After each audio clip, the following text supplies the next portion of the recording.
Yarnans are the champion pool. You need a team that adjusts to you.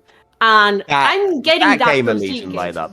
Wait, shout outs to that Game of Legion lineup. It was crazy. Okay, it was crazy. I mean, Knight knows how much I love him, and he's not going to feel offended if I say this, but that was a lineup that basically had 0 hands, but had like the highest IQ of like any ERL team at that point. And if you want to talk about adjusting to what your team needs, they could always find champions that they could play that got them map control, but what they did with that map control was so clean. It was so clean every time they did that. Like, the easiest team to slot into as anybody was that Game of Legion lineup, because they just knew what they were doing around the map at any one point. As long as you didn't mess with the key factors there, they knew what they were doing at every single point. And they didn't do it because they had, like, insane leader mechanical hands. They did it because they had a brain.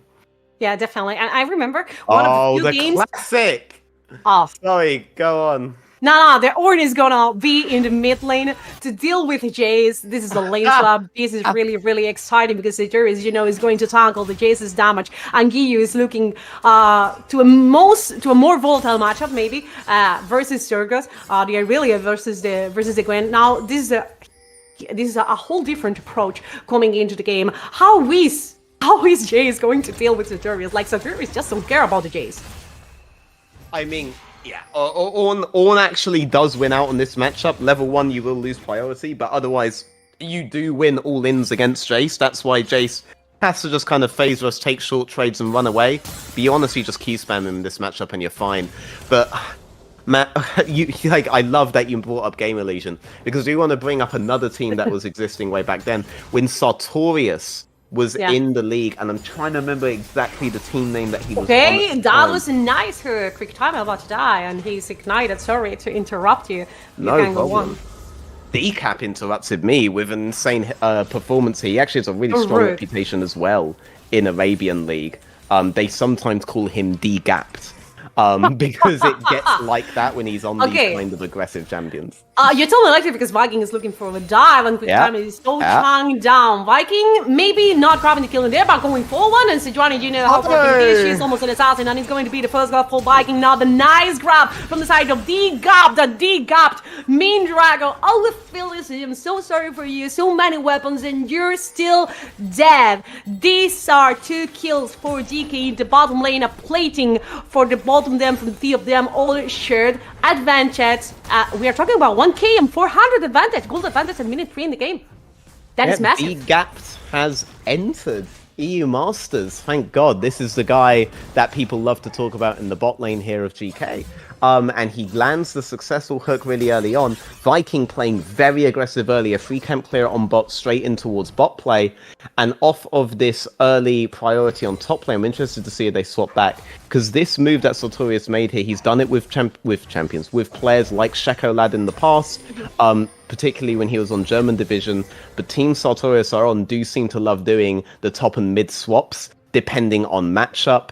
Sometimes you got really interesting stuff, like I remember Giants got the Kennen matchup into Sartorius set at one point, and so they just flipped Shekolad into Syndra on towards topside, and that was a game where D'Antonio ended up like 100 CS behind because of that swap. They love doing these things. It messes up the runes that you take on early. You don't expect it. But Sartorius teams have done this for years and years, so I guess it should be expected by now. But even I got caught off guard by this, even though I've watched this for a long time. A lot of the meta gets made in those... Oh my gosh, this is very dangerous. You have no flash, and D-gap has D-gapped again. That's going to be another kill, and I think they are going to try to give it away to win. That grabs quick timers live. On the wave is just in a position that GK can't do with the way whatever they wanted. Now it looks like the game is way harder for 7 AM than we expected, even when we were discussing the picks and bans, because the Aphelios is just dissolving in the air. It's just disappearing as a win condition, at least for 35 minutes. You were in there. I don't know. All in trade on the mid lane. You see, Ornn wins these. Ornn wins these, baby. Okay, you can't take long trades into Ornn as Jace. You just can't do it. You have to phase rush short trades and get out, or Ornn wins those. Really good matchup understanding again from GK.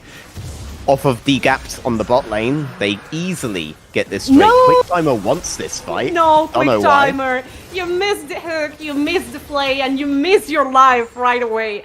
Mindrago can do absolutely nothing. He's being, left behind. 13 minutes difference on Rin's favor. I was going to tell you that, of course, GK is going to play through the assassins. I mean, they have the two best assassins in the game, Sejuani and Ornn, and they are just abusing them.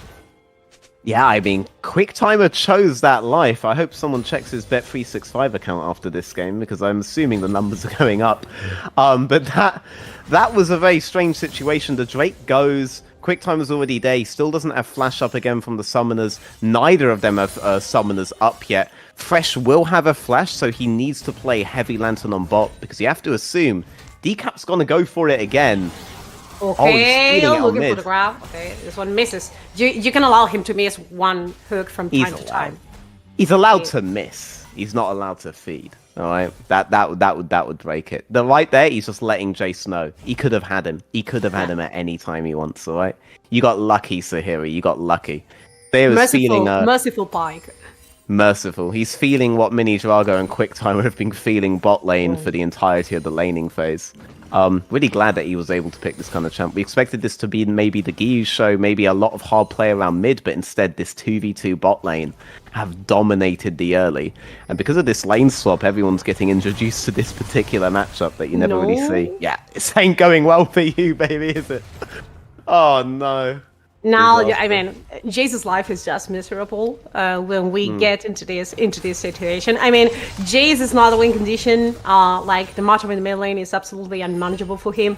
Aphelios is not a win condition anymore after. No, he's going to kill him. He's going to kill him. No, he's going he's gonna send a message, just that. And yeah, just demolish in the tower, maybe the first plating. Satyrs just don't care about anything. We're watching just little Maokai going to the mid lane, but I don't think there is any kill potential onto such areas. He's just chilling, leave him, let him be. Keep going in, definitely with the all-in. Zerga's using the W. I really are dashing and grabbing a kill, the solo kill on the top, and the solo ball goes all straight forward to Giyu. 5-0 for GK. They are the hole for the Arabian League region that just stepped onto the EMEA Masters for the first time, and they are sending a message out there. Beware. Sure, Viking did do really good on that early dive, but otherwise, this has just been domination in a 2v2, in a 1v1, and in a 1v1. Giyu got kind of fed up of the cast talking about Sartorius winning trades in mid lane, and he just wanted to show us all how it's done with that all-in on the Gwen, using his Q to dodge Zergoff's ult, and then going straight back in. Absolutely loved seeing what we saw there.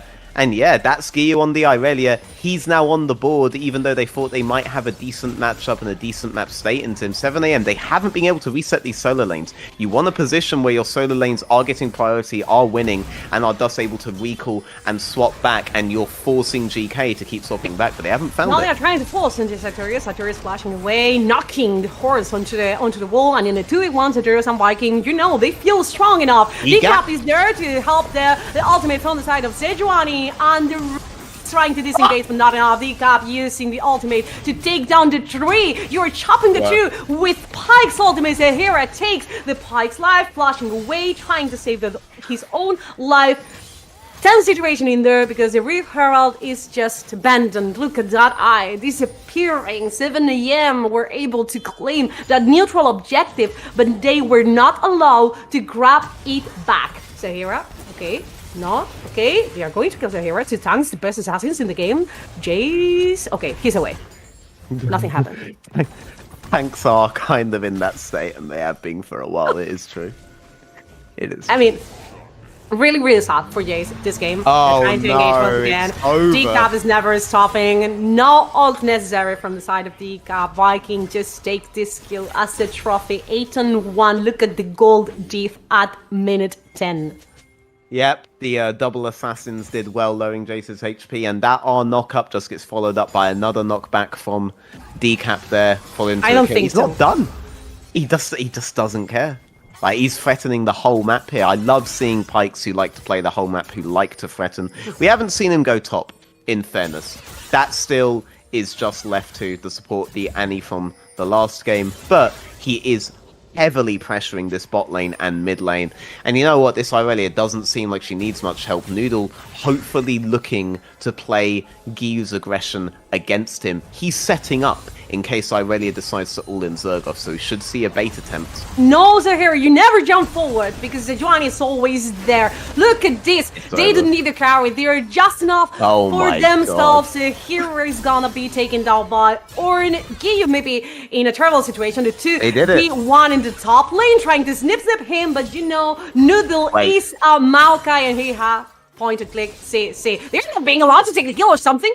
Like, Zergoff finally took down Irelia, but it felt like they were not they were not strong enough. They had no damage to take Giyu down. Yeah, I mean, I think he just wanted to leave the kill definitely for the Zergoff there rather than take it himself. He wants that Gwen to get some kills. Does look like the bait they were setting up top lane worked. We didn't get to see quite how it did, but they were able to use Giyu's aggression against him. But that was just traded for mid. Oh my god. That's so much damage. Yeah, I mean, and it's just Sejuani and Pyke. I don't think that Dragon can play this game. I mean, I really like that Rim pulled off the lethality virus in here, because if something has been really difficult for Aphelios is dealing with long-range champion. Here comes Nolan with the gank, with the roots going forward again, with the point of click CC, and Zergoff trying to, you know, snip his hair away, but Giyu just has the tower. Paramount is the last game, the 3-mans against Majid, but this is too little too late, to be honest, from 7 AM. Irelia is not the only threat, not even the biggest threat on the screen right now. And this Varus, the whole time you're doing that, is just getting solo XP, solo tower bot, solo everything he wants. He's 3k gold ahead, Aphelios. Yeah. 3k gold diff between Varus and Aphelios. Like, okay, 200 years and whatever you want, but when you're this behind, not even in 1,000 years, you're gonna be even with the virus. He's one level ahead, 3k gold ahead, 1 item and a half for Rin, not even 1 item for Mean Dragon. And this game, I really love how Geekay is snowballing this situation, because they are just never stopping onto the, you know, the aggression, the aggressiveness onto 7 AM. Look at this. Varus just rotates towards the top side, the knockup is good, inside the center of Sidurios. Zergoff just is alive because he's Gwen. He's Gwen, he was able to shield all of the damage from the Varus there, but you have to think if Irelia was there, for example, that could have gone much worse, and he still is forced off that top tower. That is more plates to be claimed. We're only 13 minutes into the game. They got 5 plates in bot, 2 plates in mid. They might get all 5 plates in the top lane, so this looks to be a 12-plate game for Geekay in the opening phase versus only 2 plates for 7 AM on top, and it took multiple 3-man attempts to do that. Look at these 2 plates for 7 AM, but I mean another 4 platings for Geekay in the top side. There were 5 platings, all 5 platings on the first hour for Varus. In the bottom side for Geekay, the gold diff is just absolutely massive between the 2 teams. That's gonna be another tower for Rin. I mean, you were expecting a Giyu show in this game. It was the cap show in the bottom lane, but now it's just the Rin time to shine. 3-0, 124 minions. This Varus is just lethal, not because he's building lethality, but just because he's so ahead. And Zergoff maybe made a mistake in here. I mean, you caught the back, but at what cost? You use your ultimate. Oh, Gwen is immune, and that ultimate is on the fairly low cooldown. Rin had to use his ultimate as well. They're at least able to get priority for this, but D-Gapped is here. The all-in is happening. Is here, and Ornn is happening as well. The knockup not connecting, and Noodle manages to get away. Ooh, the tower was really close. Viking is coming from the side on the ultimate, just as if it was point and click. He never misses. I never get to see Viking so far in this game miss a single ultimate with Sejuani. Yeah, no! Nah, look at that lantern. That poor lantern. A bit late. It's so sad. Dramatic. And Mindrango's ultimate is up as well. I don't know if he just died too fast to use it, or if he realized it's just not even worth in this position. He is so far behind. And Giyu has exemplified exactly how behind he is. He's 3k behind the Varus. He's still at least 1.5k, probably 2k now, behind the Irelia. This is not being a nice game to be 7 AM's bot. No, definitely not a nice game to be Aphelios, honestly. Not even with the Thresh on your side. But the 2v2 in bot lane was, Inferno for Mindrago and Quick Timer. Now the map just erases. It's not even an option for 7 a.m. so far. Geekay are gonna grab the second Reef Herald. They're gonna just smash every single neutral objective. Because look at this. They have 2 Drake. It's going to be Inferno Soul if I'm not mistaken, because observer and spectator always is a bit bugged. But I think it's going to be an Infernal Soul, which means more damage for Varus, more damage for Aurelia, more damage for the assassins of this composition that are Ornn and Sejuani. And we're just at the beginning of this situation, because Sejuani is gonna be at some point in the game, if it gets long enough, able to get their teammates' items better. You get those ornaments on. This is gonna be a hell in several minutes for them. Yeah, Ornn Viking ultimates are up. And Viking, I have to say, he's been the silent hero of the whole game. He did get that bot lane rolling. Decap definitely did get, a lot of really good hooks on bot there, but you have to think, this Sedge was there. This Sedge was there on every play on mid. This Sedge was hovering on plays on top. This Sedge controlled the whole map. And that's Viking right there, right? He's always where his team needs him to be. He's one of the best famine-style junglers in the ERLs. Has been for a long time. And he's one of the best kind of teammates that you could look for in the jungle.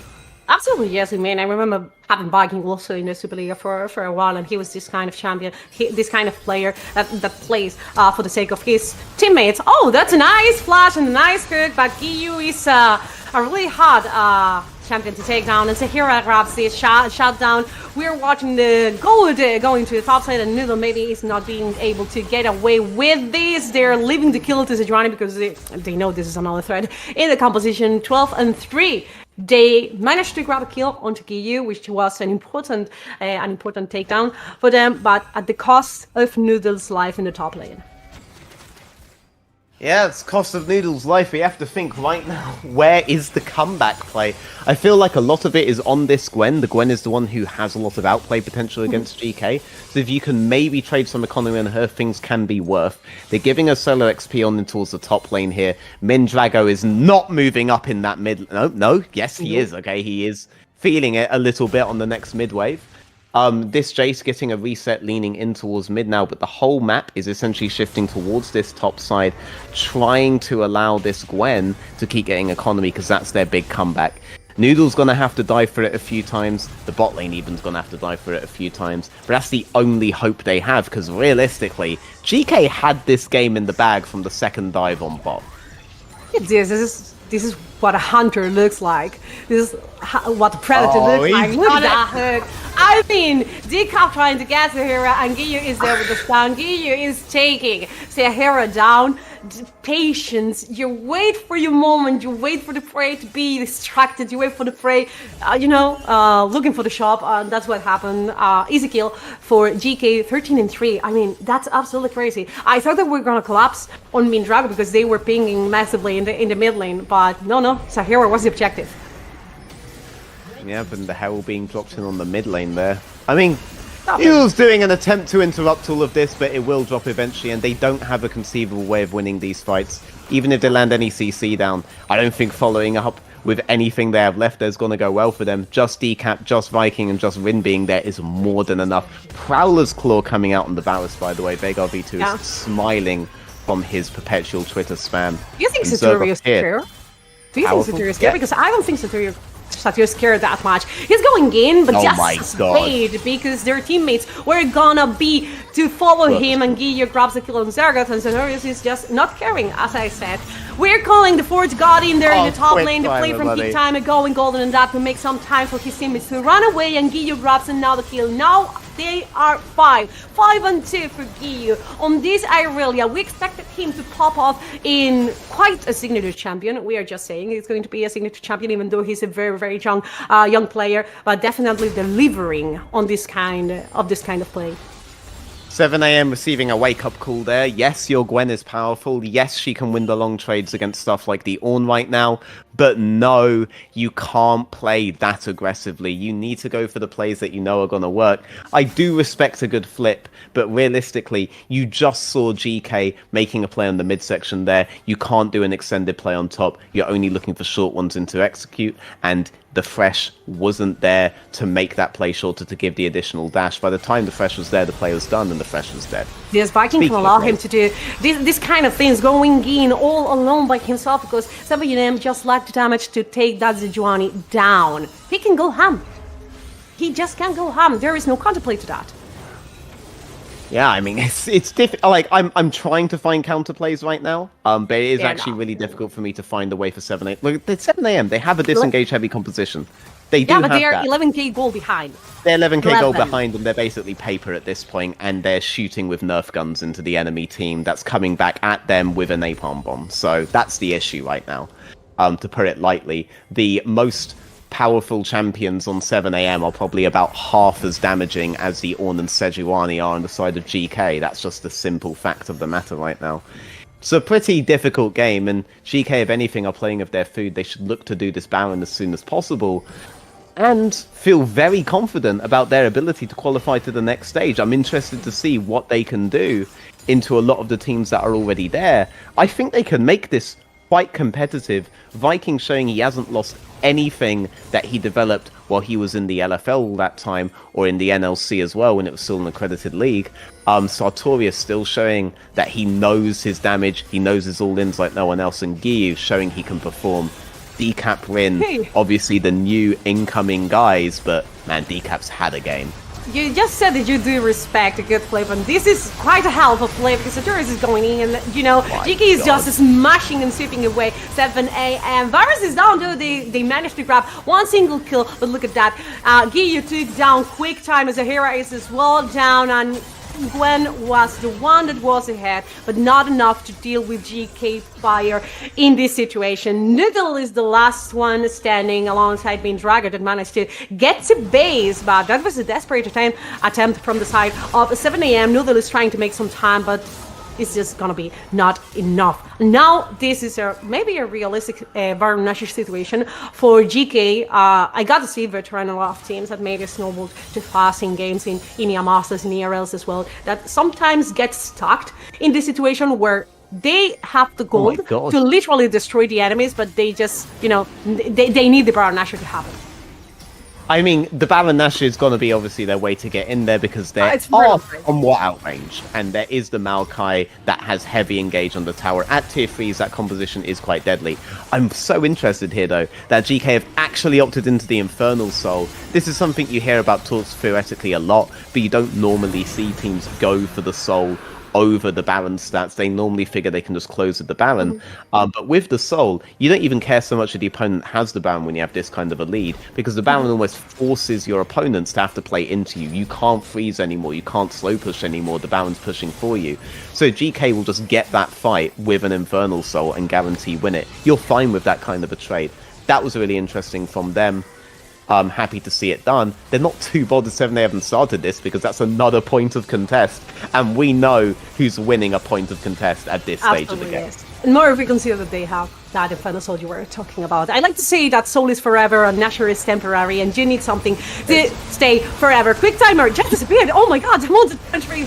Grabbing that kill, Mindrago with a lot of check on his attack, but it's just so easy to take down the ultimate just to say hello. Oh, the damage. Respectable though, but you are so behind that they just don't care. Look at this, Arturius is flanking the 7am team, Viking about to die, Zahira going in, but maybe too bold, too disrespectful. Giyu is just swapping everyone away. GK only needs to be sorry for Vikings' life, but they need the jungler to secure the Baron Nashor if everybody on the other team is dead.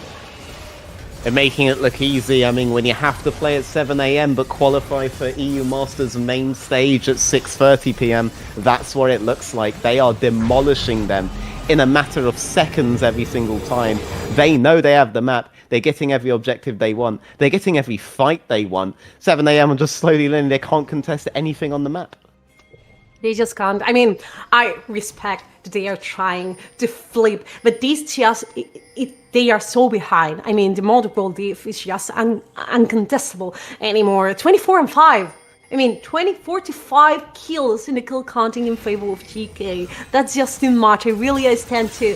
Varus is 5-1. Everyone is just so fat. Zergoth, maybe he's trying to do something. Green flashes away. The cop maybe about to die, but Zergoth, look at this. The GK guys are never alone. They trust the numbers, they trust the gold, and they trust the amount of players that they can gather to take down a single kill. Now they're trying to siege the second tower in the top lane, which is always dangerous to siege, but I mean, they are ahead enough to do it. I mean, you can see the alternative reality where the lane swap didn't happen, where Decap wasn't allowed to just make the entire map his sandbox, where the Gwen was allowed to be somewhat even or even ahead and would be a massive threat to the composition of GK. But that is not the world we live in. We live in a world where GK are looking to qualify for the main stage on this very push. They have a siege composition. Yes, you have the Maokai ultimate, but you don't even have the Gwen anymore. The only player on your team that was doing damage. Yes, you can disengage, but are you going to do anything to re-engage from this? Probably not. And you can try to disengage, but you literally don't have enough disengage to make that happen. Quick timer is down, and Maokai have no look at this Bang set. Just to zone, just to send a message. Top inhibitor is going to be taken down by Yiki, and Gi allows himself to go forward, to go ham onto the Aphelios. Aphelios is down, I mean, he's an emo boy and he's dead. So it just fits. They are trying to siege these two last towers in the game.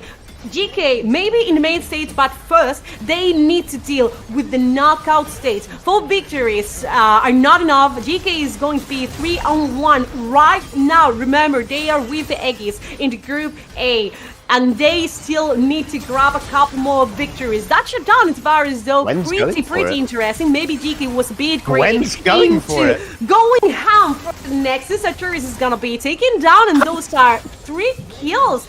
For 7 a.m. is too early. This is the message 7 a.m. is sending right now. It's just too early to try to take down our Nexus.